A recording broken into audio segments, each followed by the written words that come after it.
The courtroom echoed with the smug chuckles of the powerful. Francis Arthur lounged beside his elite legal team, a predatory smile etched across his face as he geared up to strip his wife Elena of every last shred of her life.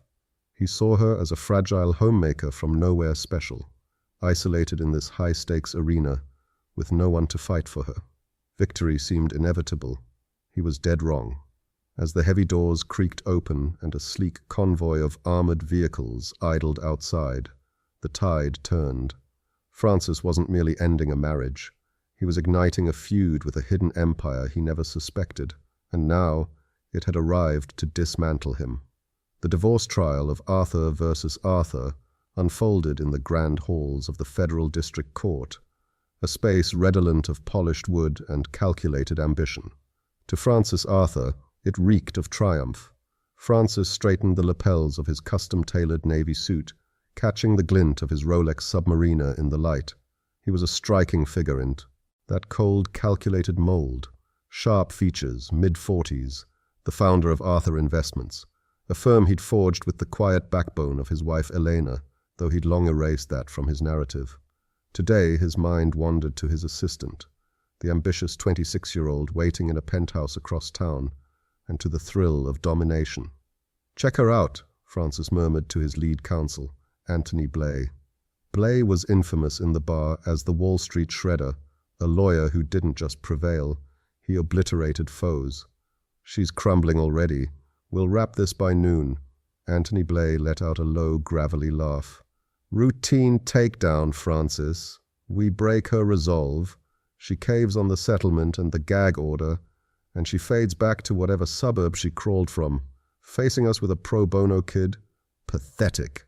On the opposite side, Elena Arthur sat solitary. She was clad in a modest lavender blouse that spoke of quiet endurance, her dark hair swept back simply. She appeared weary, her fingers clenched around a stack of legal papers. Beside her fidgeted a fresh-faced attorney named George Miller, court-assigned and barely out of his bar exam haze. He rifled through documents with shaky hands, fumbling a highlighter that clattered to the floor, retrieving it only to let it slip again. "Mrs. Arthur," George hissed, his tone wavering. The federal courtroom was a cathedral of polished oak and quiet power, its high ceilings swallowing sound until only the most confident voices carried. Today, those voices belonged to Francis Arthur and the phalanx of attorneys flanking him like armor. Francis sat at the plaintiff's table with the easy posture of a man who had already won. His navy suit fitted him as if it had been engineered for intimidation, the red tie a bold slash against crisp white. He leaned back slightly, one arm draped over the chair, surveying the room with the lazy satisfaction of a lion watching prey that hadn't yet realized it was surrounded. Every gesture was deliberate, the slow roll of his shoulders, the faint curl at the corner of his mouth. He owned this space. He always had. Anthony Blay, his lead counsel, stood to deliver the opening statement, voice smooth and cutting, honed from years of carving opponents into submission on Wall Street trading floors and in boardrooms that smelled of the same mahogany as this court. He spoke of irreconcilable differences, of Elena's alleged extravagance, of her supposed inability to manage without Francis's guidance. Each accusation landed with practiced precision, designed not just to persuade the judge, but to wound the woman across the aisle. Soft laughter rippled through the gallery. Reporters, curious socialites, a few junior associates from Arthur Investments, who had come to witness the boss's masterclass. They knew the script. Francis had spent months shaping the narrative. Elena was the quiet, dependent wife who had grown accustomed to a lifestyle she hadn't earned. She had no career, no independent wealth, no powerful friends. The settlement offer was generous, Blay insisted, almost charitable. Refusing it would be foolish. And there she was, the fool in question. Elena sat alone but for George Miller, the young public defender whose suit looked rented and whose briefcase still bore the faint sticker from the bar exam prep course. Papers were scattered in front of him like fallen leaves. He kept adjusting his tie, clearing his throat, glancing at Elena as if hoping she might suddenly produce a miracle. She did not. She sat very still, hands folded over the documents Francis's team had served her, eyes lowered, The lavender blouse she wore was simple, almost severe, and it made her look smaller than she was. A single tear had escaped earlier. She had blotted it away with a tissue that now lay crumpled beside her untouched water glass. Blay gestured toward her with theatrical pity. "My client has provided more than adequately for the defendant over the course of their marriage. Yet here we are, because Mrs. Arthur believes she is entitled to half of what Mr. Arthur built through his own vision and labor." He paused, letting the words hang. "With respect, Your Honor, the evidence will show this claim is not only unfounded but ungrateful." More chuckles from the gallery, louder this time. A woman in the second row whispered something to her companion. Both smirked. Francis allowed himself a broader smile, exchanging a quick, triumphant glance with Blay. The judge, an older man known for expediting uncontested divorces among the wealthy, remained impassive, but even he seemed to lean toward closure. George Miller rose unsteadily to respond, voice cracking on the first syllable. He managed only a few sentences about fairness and shared contributions before Blay objected. Relevance, speculation, badgering a non-witness. And the judge sustained it with a curt nod. Miller sat down, cheeks flushed. Elena did not. "Look at him." She did not look at anyone. The room settled into a comfortable certainty. This would be quick, clean. By lunch, Francis would be free. The papers signed, the assets divided exactly as he dictated. He could already taste the celebration.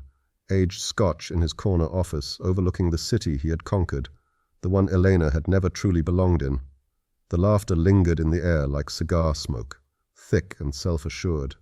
No one noticed the way Elena's fingers tightened almost imperceptibly around the edges of the documents she held. No one noticed that her breathing, though shallow, was steady, and no one yet heard the faint stir at the back of the courtroom, the soft creak of the heavy doors preparing to open. The stack of documents landed in front of Elena with the finality of a verdict already written. George Miller slid them across the polished table, his fingers brushing the edges as if they might burn him. They were thick, hundreds of pages detailing asset divisions, custody arrangements, non-disclosure clauses, sharp enough to draw blood. Elena's hands rose slowly, almost reluctantly, to take them. Her fingers trembled as she lifted the top sheet. The paper felt heavier than it should, each clause a small weight pressing down on her chest.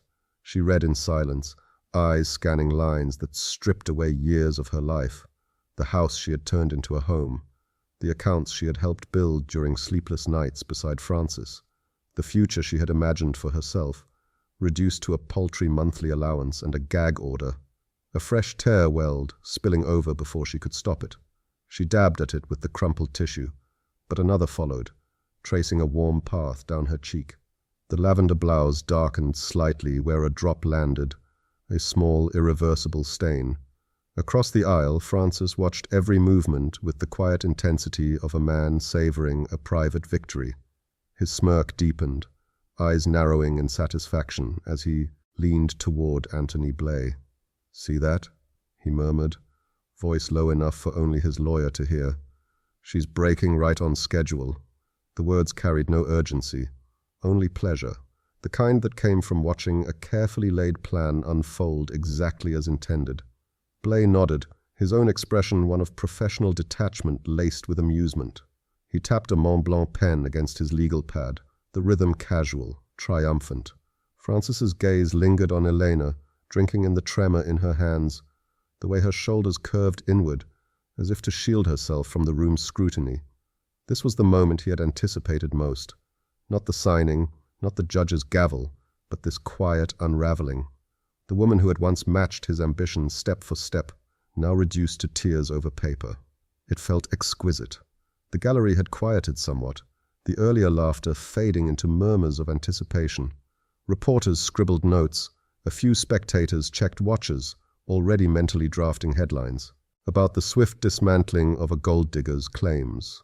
George Miller shifted beside Elena, whispering something urgent about objections or appeals, but his voice cracked again, undermined by his own uncertainty. She didn't respond, didn't even lift her eyes from the pages. Up on the bench, the judge cleared his throat, glasses perched low as he reviewed the final motions. He had presided over dozens of these high society divorces, messy in private, perfunctory in public, and this one had followed the familiar arc, overwhelming evidence on one side, desperation on the other. His expression remained neutral, but his posture signaled readiness. A few more formalities, a brief recess perhaps, and he could rule. The proposed settlement was fair, even generous under the circumstances. Elena's refusal to contest meaningfully had sealed it. Francis allowed the smirk to bloom into a full, private smile, hidden partly behind his hand as he adjusted his cufflinks. The thrill coursed through him, clean, sharp, intoxicating. Soon this chapter would close. He would walk out unburdened, victorious, while she carried the ruins. Elena's hands stilled on the last page. The trembling had eased, almost imperceptibly. She set the documents down with deliberate care, folding them once, then again. A single tear lingered on her lashes, but it did not fall. The judge lifted his gavel, poised. In the hush that followed, no one yet noticed the subtle shift in the air, the faintest draft from the rear doors, the distant murmur of footsteps approaching down the marble corridor outside. The judge's voice cut through the hush like a blade poised to fall. "Mrs. Arthur, do you have any statement before I consider the proposed settlement?" George Miller half rose, mouth opening in a reflexive attempt to buy time, but Elena's hand settled lightly on his forearm. A small gesture, almost tender, yet it stopped him cold. He sank back into his seat, eyes wide with confusion. Elena lifted her gaze for the first time since the proceedings began. Not to the judge, not to Francis, but straight ahead, as though she were looking through the walls of the courtroom into something only she could see. When she spoke, her voice was soft, steady, devoid of the tremor that had shaken her hands moments earlier. "No, Your Honor, I have nothing to say." A beat of silence, then another. Francis's smirk faltered, just for an instant. He had expected pleading, tears, a desperate counteroffer, anything he could swat away like an annoying insect. Instead, she offered nothing. No defense, no outrage, no groveling, just refusal.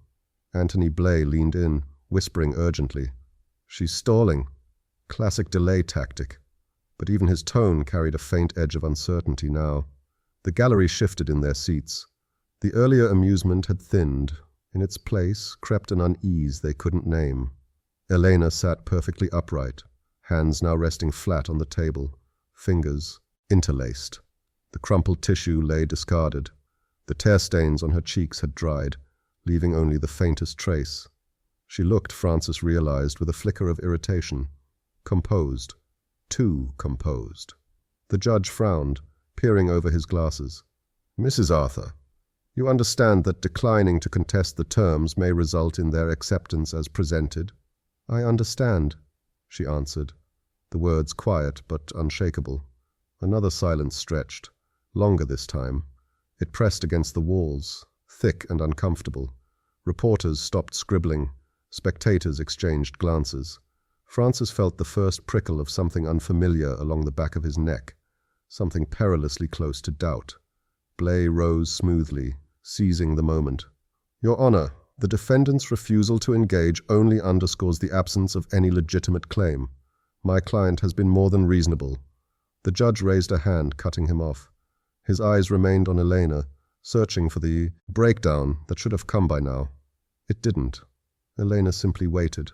Her breathing was even, her expression serene in a way that felt almost deliberate. Not the serenity of surrender, but of someone listening to music no one else could hear. Minutes passed. 3, perhaps 4, though it felt longer.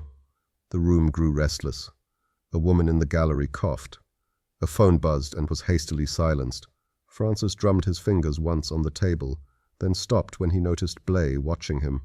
Then from the rear of the courtroom came the soft scuff of shoes on marble. A young clerk appeared at the edge of the gallery, face flushed, eyes wide.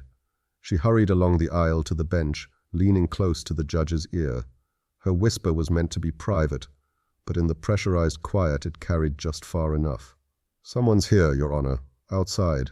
They're asking to be admitted. Said it's urgent." The judge's brow creased. He glanced toward the doors, then back. At Elena, who had not moved, had not even blinked. Francis felt the prickle sharpen into something colder. The clerk retreated, but the damage was done. Heads turned. Whispers rippled outward like rings in still water. Elena remained perfectly, impossibly calm. And in that stillness, the room began to understand, too late, that her silence had never been surrender at all.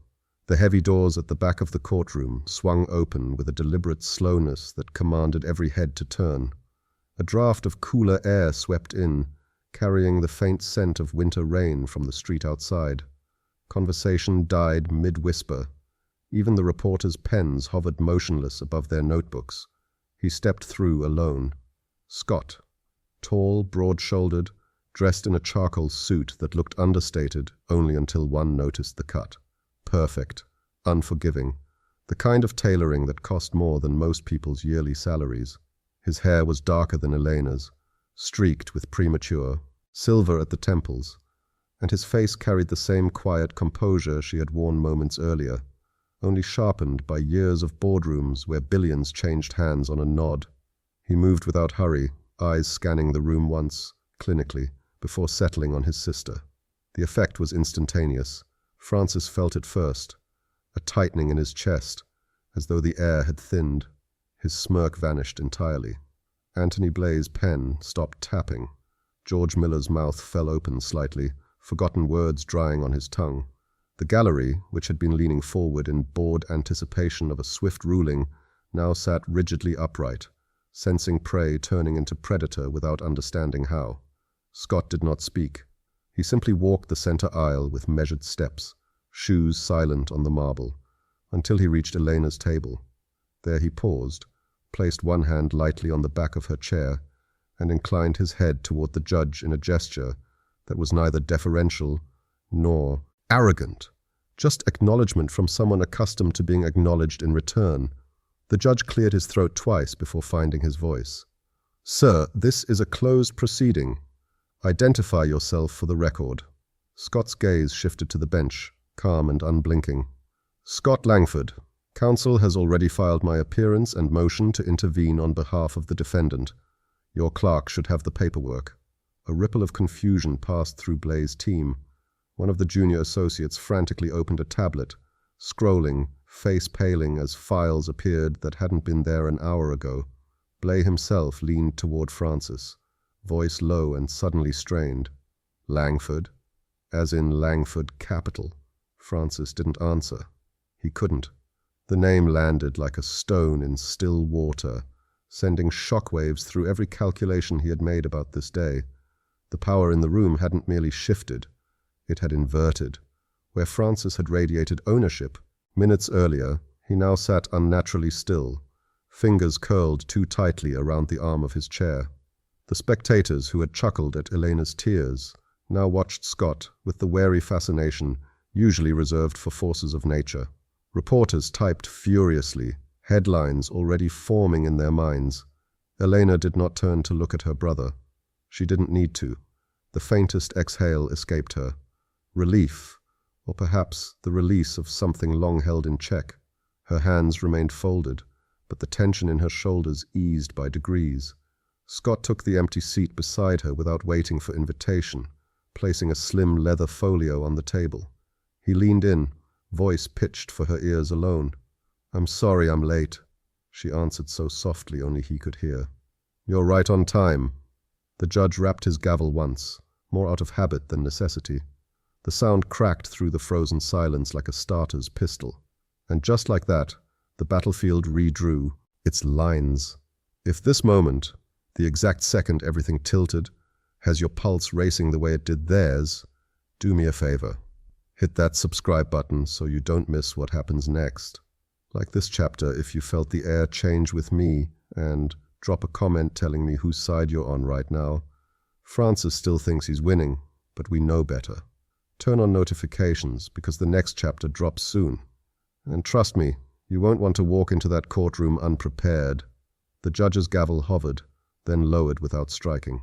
He studied the paperwork the clerk had hurried forward, pages crisp, seals fresh, bearing the letterhead of one of the most feared litigation firms in the country. His eyebrows rose a fraction, the only sign that the day had veered from its expected course. "Motion to intervene granted," he said, voice clipped. "Counsel may proceed." Scott opened the leather folio with unhurried precision. He did not raise his voice. He didn't need to. The room had already bent toward him. "For the record," he began, "I am Scott Langford, brother to the defendant, Elena Arthur, née Langford. I am here in both a personal and professional capacity as principal of Langford Capital and trustee of the Langford family interests." The name landed like a depth charge. Langford Capital. Not a household name to the public, but in the circles Francis inhabited. Private equity, hedge funds, the quiet rooms where real money moved. It was legend. A firm that didn't chase deals. Deals begged for its attention. A firm known for dismantling over-leveraged empires with surgical calm, leaving founders with nothing but regrets and non-disclosure agreements. Francis felt the blood drain from his face. He had heard the rumors, of course, whispers that Elena came from old money, somewhere distant, that her family had stayed deliberately out of the spotlight. He had dismissed them. She had never spoken of wealth, never demanded more than the life he provided. He had assumed the stories were embellishments, protective myths from a woman clinging to faded pride. He had been wrong. Anthony Blais's composure fractured first. He flipped rapidly through his tablet, searching for contingencies that did not exist. One of his associates whispered frantically into a phone just outside the bar, voice rising in pitch with every unanswered ring. The rest of the legal team exchanged glances sharp with alarm. Their carefully prepared narrative had been built on the premise that Elena was alone. Now the premise was ash. Scott continued, voice level, almost conversational. "Over the course of this marriage, certain assets were commingled under the assumption of full disclosure. My sister trusted her husband with that disclosure.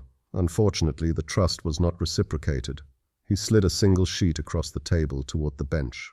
"This is a preliminary accounting of offshore entities registered in Mr. Arthur's name, funded in part by transfers from accounts my sister believes were joint marital property. We have reason to believe these entities were used to conceal income and evade both taxes and equitable distribution." Francis's mouth opened, then closed. No sound emerged. The smirk that had lived on his face all morning was gone, replaced by something raw and unsteady. His hand, resting on the table, curled into a fist, knuckles whitening. He stared at Elena, at the woman he had mocked for her silence, and saw for the first time not fragility, but calculation. She had known. All this time she had known her brother was coming. Blais found his voice, though it came out thinner than usual. "Your Honor, these allegations are inflammatory and unsubstantiated. We request time to review." "Denied," the judge said flatly. "The filings include sworn affidavits and bank records time-stamped this morning. We will proceed." Scott inclined his head, the smallest acknowledgement. He did not smile. He didn't need to. The panic spreading through Francis's side of the room was satisfaction enough. Francis leaned forward, finally forcing words through a throat gone dry. "This is absurd. Elena never mentioned any brother, any trust." He stopped, hearing the defensiveness in his own voice, the note of pleading he had mocked in others. Elena turned her head then, meeting his eyes directly for the first time that day. There was no triumph in her gaze, only a quiet, weary certainty. "You never asked," she said softly. The words cut deeper than any accusation Scott could have leveled. Francis felt his confidence fracture along fault lines he hadn't known existed, the pieces falling inward with terrifying speed. Across the aisle, the Langfords sat side by side, blood bound by more than surname, fortified by silence that had never been weakness. And for the first time since walking into this courtroom, Francis Arthur understood he was no longer the most dangerous person in the room. Scott turned another page in the folio, the motion almost casual, as though he were reviewing a quarterly report rather than dismantling a man's life in open court. Projected onto the courtroom screen, courtesy of a technician who had appeared silently at his signal, appeared a dense web of corporate filings, Cayman Islands entities, Delaware LLCs, a trust in Liechtenstein, all linked by arrows that converged on a single name, Francis Arthur. These shell companies, Scott said, voice still measured, were established over the last 4 years, capitalized with transfers totaling just under $420 million, funds traced directly from accounts held jointly by Mr. and Mrs. Arthur, or from revenue streams of Arthur investments that should have been reported as marital property. A low murmur rose from the gallery, no longer amusement, but shock, sharp and electric. Reporters typed so quickly their keyboards clattered like hail. Anthony Blay shot to his feet. "Objection, Your Honor. This is a fishing expedition. These documents weren't disclosed in discovery." Scott didn't look at him. "They were disclosed this morning to the U.S. Attorney's Office, the IRS Criminal Investigation Division, and the SEC. Copies were served on counsel simultaneously." He slid a stamped receipt across the table. "Mr. Blay will find them in his inbox." Blay's face drained of color. One of his associates was already scrolling frantically, mouth moving in silent curses. The judge's expression had hardened into something unforgiving. "Overruled. Continue, Mr. Langford." Scott tapped the screen, advancing to a live feed, an actual banking dashboard, secure and unredacted. At 9:47 this morning, pursuant to ex parte orders obtained overnight, these accounts were frozen. Balances in the hundreds of millions blinked red, restricted. Wire transfers, initiated by Mr. Arthur's office as recently as yesterday, have been reversed. The assets are now under federal hold pending forensic accounting. Francis stared at the screen as if it were written in a language he no longer understood. The numbers he had shifted so carefully, the layers he had built to protect what was his, were collapsing in real time. He felt the room tilt, the polished oak floor suddenly unreliable beneath his feet. He had always believed wealth was a fortress. Offshore entities, numbered accounts, lawyers who charged by the threat. They were supposed to insulate him. Instead, they had become the very chains now tightening around him. Scott's voice cut through the haze. "We've also petitioned for an immediate injunction against further dissipation of marital assets, including the penthouse on Park Avenue, the Aspen property, and the yacht currently docked in Saint-Tropez." Francis's head snapped toward Blay, a silent demand for rescue. But Blay was motionless, staring at his silent phone as though willing it to ring with salvation that would not come. George Miller, forgotten until now, found his voice at last. "Your Honor, in light of this evidence, the defendant moves to vacate the proposed settlement and reopen full discovery." "Granted," the judge said without hesitation. Francis felt the last fragments of control slip away.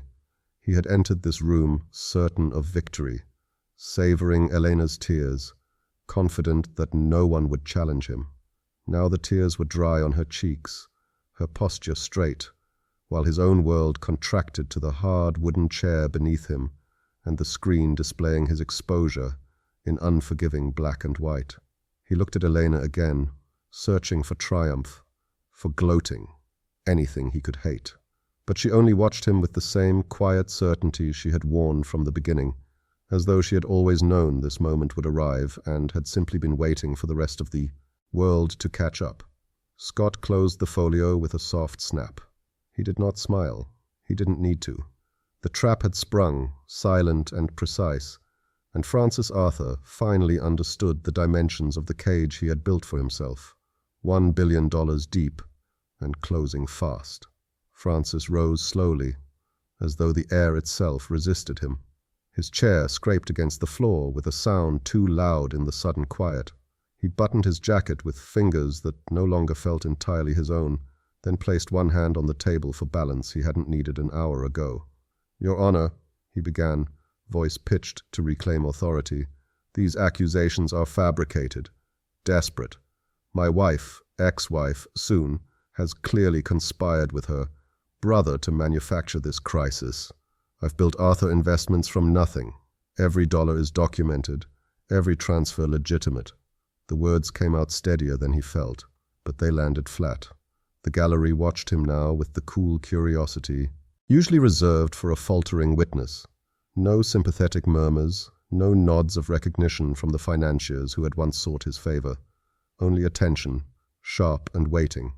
Scott remained seated, one arm resting lightly along the back of Elena's chair. He said nothing. He didn't have to. The screen behind him still displayed the frozen accounts in merciless red. The judge regarded Francis over the rims of his glasses. "Mr. Arthur, you're not under oath at present, but if you wish to address these allegations directly, I'll administer it."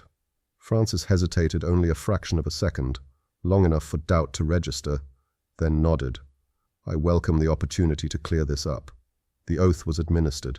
He swore to tell the truth with the same confident baritone he used in un-shareholder meetings. Then Anthony Blay, recovering a sliver of composure, fed him the first lifeline. "Mr. Arthur, can you explain the purpose of the Cayman's entity known as Orion Holdings?" Francis straightened. "Orion is a standard investment vehicle, tax-efficient, perfectly legal. Many of my peers use similar structures." Blay nodded encouragingly. "And the source of its initial capitalization?" "Personal funds," Francis replied smoothly, "from bonuses and carried interest earned over several years. Nothing marital." Scott flipped a page. "Your Honor, may I?" The judge inclined his head. Scott projected a new document, a wire confirmation dated 4 years earlier, originating from an account in both Francis and Elena's names. Destination, Orion Holdings. Amount, $42 million. Francis stared at it. His mouth opened, closed. That transfer was for a real estate opportunity. Elena was aware. She signed off. Elena spoke for the first time since her earlier refusal, voice quiet but clear. "I signed a power of attorney for household expenses, not for offshore transfers." Francis turned toward her, frustration breaking through. "You knew what we were building. You benefited from every—" Blay cut in sharply. "Redirect, Your Honor. Mr. Arthur, did you ever conceal assets from your wife with intent to defraud?" "No," Francis said firmly. "Absolutely not." Scott advanced the slide again. A second transfer, larger, then a third, each from joint accounts, each labeled innocuously, consulting fees, loan repayments, investment contributions, all flowing one way. Francis felt sweat gather at his collar. Those were business decisions. Elena wasn't involved in day-to-day operations. She didn't need to be. The judge's tone cooled. Yet the funds originated from accounts requiring her signature until the power of attorney was executed. Francis opened his mouth, closed it again. The answers that had served him in depositions and negotiations now tangled. He had explained these structures 100 times, to investors, to regulators, to himself. But under this scrutiny, with Elena's calm gaze fixed on him and Scott's silent documentation stacking like bricks, the explanations sounded suddenly thin. Blay tried once more. "Mr. Arthur, is it your testimony that all transfers were made with your wife's knowledge and consent?" Francis seized the question. "Yes, implicitly. We were partners." Scott's voice cut in, mild as ever. "Then perhaps Mr. Arthur can explain why his 2023 tax return claimed head of household status and listed no spousal income or joint filings, while simultaneously deducting alimony prepayments that never occurred." The courtroom inhaled as one. Francis blinked. The contradiction hung naked in the air. He had filed aggressively, always aggressively, trusting layers of accountants and the assumption no one would ever look this closely. Now the lie stared back at him from the projector. My accountants handled the details." The judge leaned forward. "Are you now stating you were unaware of the contents of your own signed tax return, Mr. Arthur?" Francis felt the floor drop another inch. No answer was safe. Yes made him incompetent. No made him a perjurer. Silence stretched. His earlier laughter, the easy, predatory kind that had filled this room, echoed in his memory like a stranger's voice. The gallery's attention had fully turned. Reporters no longer glanced at Elena or Scott. They watched Francis unravel thread by thread. Even his own junior associates avoided his eyes.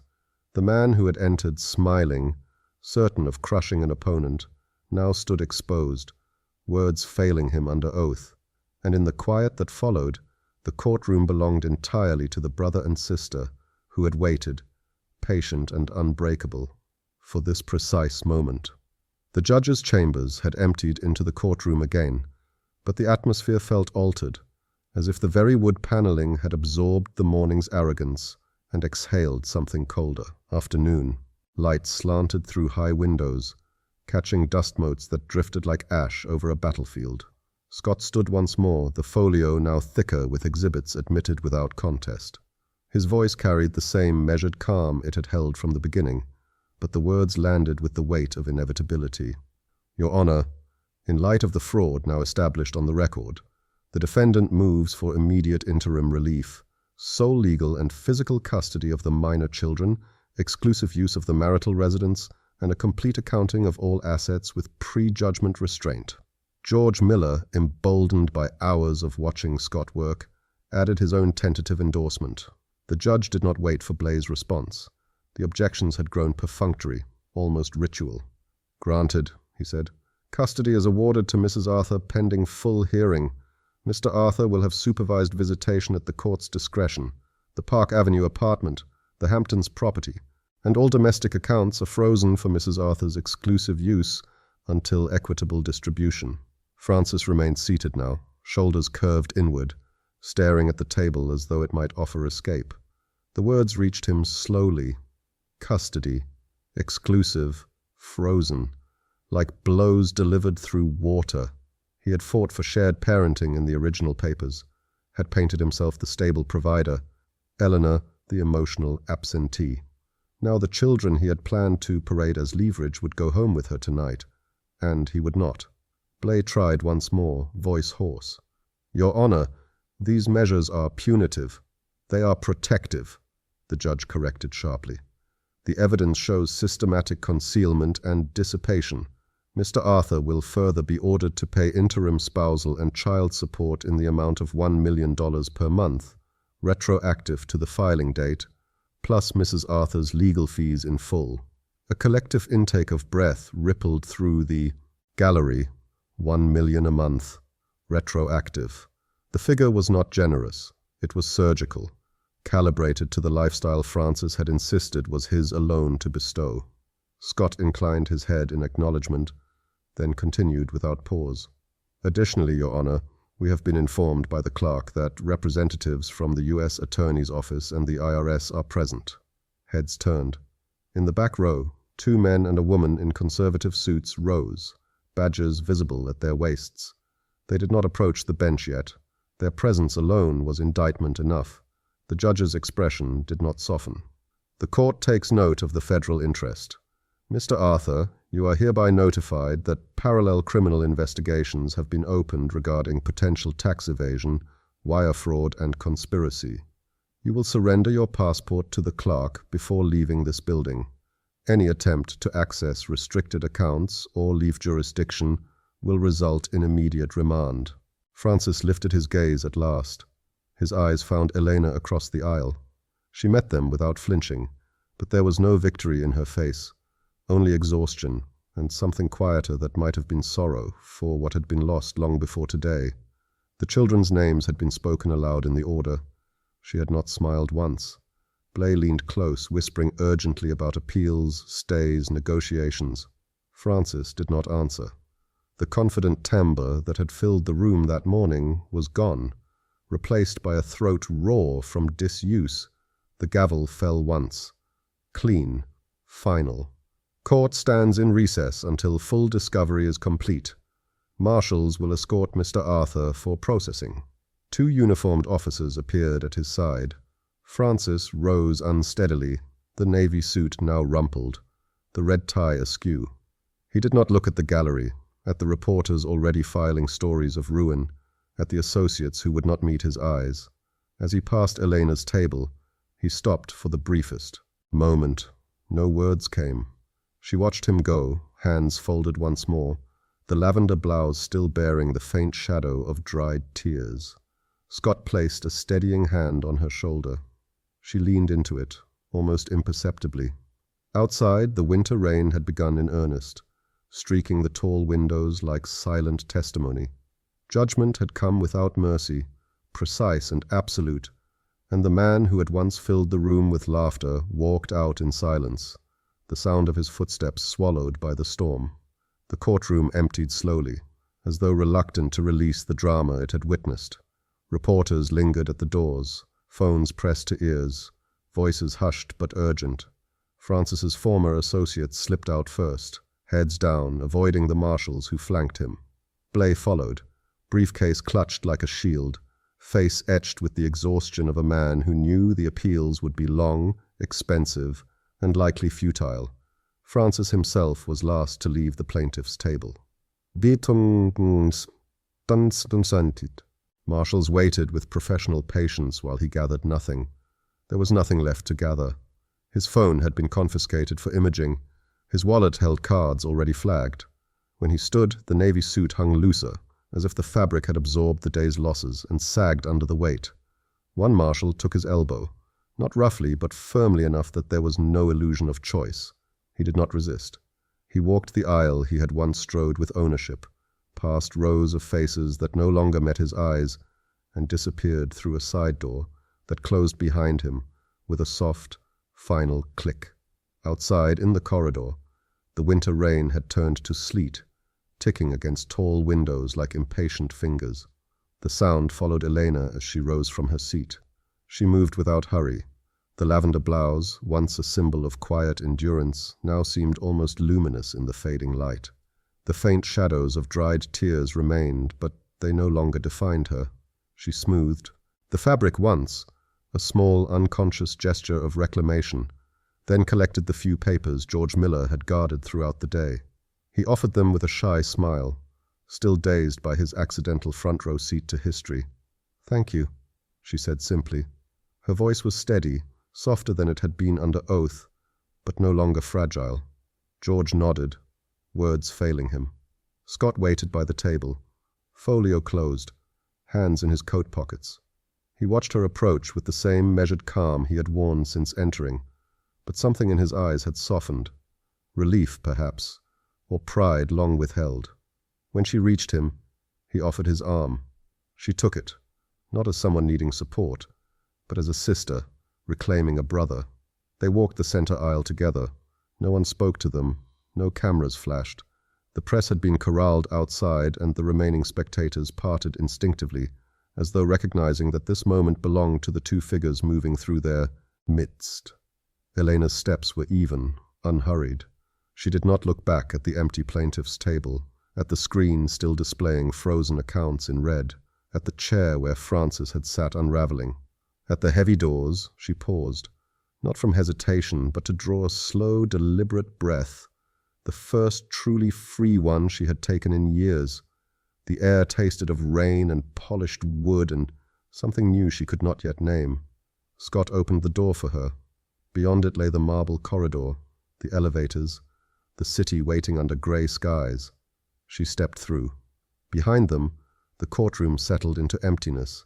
The judge had already retired. The clerk gathered files that would feed investigations for months. Only a few stragglers remained, speaking in murmurs about the speed of the fall, the scale of the ruin. Scott followed his sister into the corridor. He did not smile. He rarely did. But as the doors closed and the sleet-laden wind touched their faces, he allowed himself one quiet exhale. Mission complete.